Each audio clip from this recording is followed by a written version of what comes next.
మరణాత. క్రీస్తు విజయసను వీక్షకులకు వందన మరణాత. ఈరోజు అంశము కష్టములలో ఘన సౌఖ్యము. ఇశ్రాయేలు వారు ఐగుప్తు దేశములో నివసించే కాలములో మహాశ్రమ శోధన అనుభవించిరి. చిమ్మ చీకటి వలె శ్రమ దుఃఖము ఇశ్రాయేలును ముంచివేసింది. చీకటిలో ఇశ్రాయేలు కష్టమును బట్టి నీతి సూర్యుడైన దేవునికి మొర్రపెట్టిరి. వెంటనే దేవుడు వారి చీకటిని తొలగించుటకు ఒక తేజోమయమైన మార్గమును చూపించారు. అదే షిప్రా పూయ మంత్రసానుల దయ ఇశ్రాయేలు కష్టములో చీకటిలో ఘన సౌఖ్యమైన మార్గమును దేవుడు చూపించారు. నీతి సూర్యుడైన దేవుడు తేజోమయ మార్గమును చూపించి మహా విలాపము, మహారోధనయు, అంగలార్పు, దుఃఖము అనే చీకటి దిక్కుతోచక వారికి తెలియక నిట్టూర్చి మొర్రపెట్టిన ఇశ్రాయేలు మార్గములో ఒక వెలుగురేఖ మెరిసింది. షిప్రా పూయ అనే మంత్రగత్తెలు వారికి ఇశ్రాయేలు మీద దయ పుట్టించెను. ఫరో రాజు ఆజ్ఞ కాన్పులపేట మీద మగపిల్లలను చంపబడాలి. అయితే షిప్రా పూయ మగబిడ్డలను చంపలేదు. ఇశ్రాయేలు తేజోమయ మార్గము చూపించిరి.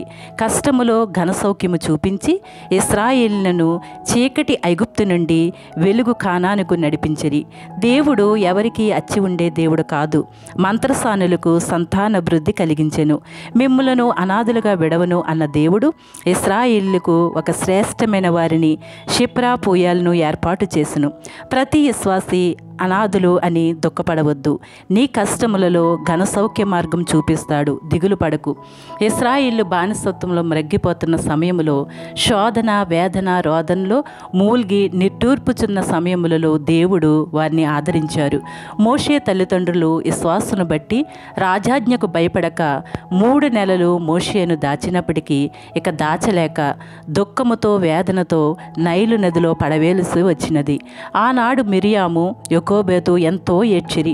గుండెలు అవిసిపోయేలా ఏడ్చిరి. నైలు నదిలో మోషేను పడవేసి దుఃఖిస్తున్న సమయంలో దేవుడు ఒక తేజో మార్గం చూపించెను. రాజకుమార్తె మోషేను నైలు నదిలో పడవేసిన సమయంలో స్నానానికి వచ్చెను. అది దేవుని ప్రేమ. మోషే ఏడ్పు చూసి రాజకుమార్తెకు కటాక్షము కలిగెను. ఫరో కఠినుడై మగపిల్లలను చంపుచున్న సమయంలో ఫరో రాజు కుమార్తెకు హెబ్రీల మగపిల్లవాని మీద కటాక్షము కలగజేసెను. దేవుడే ఒక వెలుగు రేఖను మెరిపించాడు. మనకు అధికమైన కష్టములు చుట్టినప్పుడు మన జీవితంలో గొప్ప సౌఖ్యమును కలగజేస్తాడు. ప్రతి విశ్వాసి నైలు నదిలో పారవేయబడిన మోషే వలె మన జీవిత కాలంలో కొద్దిపాటి శ్రమ కొంతకాలమే కనిపించిన కానీ వెంటనే దేవుడు గొప్ప కార్యములు చేయును. మన పిల్లలు జిగటగల దొంగ ఊబిలో అనే లోకములో కూరుకుపోతున్న సమయములో దేవునిపై ఆధారపడితే దేవుడు మన కుటుంబమును పైకి తీస్తాడు.